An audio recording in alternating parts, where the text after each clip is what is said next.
Malam, saya ke Mbak Dina dulu. Nah, waktu awal desain, sebenarnya permintaan desainnya seperti apa dan bisa dijelaskan soal desain jembatan LRT ini, long span ini? Iya, langsung Ya, sini. Iya, jadi iya. sebetulnya Betul. kami sebagai bridge engineer ya atau tim struktur dan pondasi ya untuk jembatan LRT Longspan Kuningan ini menerima apa yang namanya performance design-nya.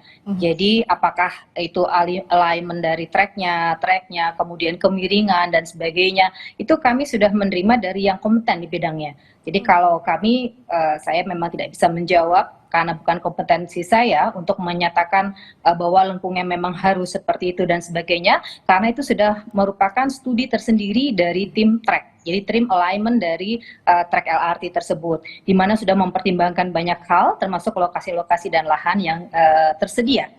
Dan kami sebagai desainer untuk perencana jembatan tersebut harus bisa memberikan suatu masukan atau memberikan suatu usulan di mana posisi-posisi posisi pilar yang sekiranya bisa dibangun dan kemudian meminimize dari kemacetan atau segala hal yang mengganggu lalu lintas di bawahnya, dan secara struktur bisa dihitung secara pelaksanaan bisa dilakukan dengan baik. Jadi artinya kami bertanggung jawab terhadap keamanan dari struktur tersebut yang sudah disesuaikan dengan kriteria desain atau masukan yang diberikan dari LRT sendiri.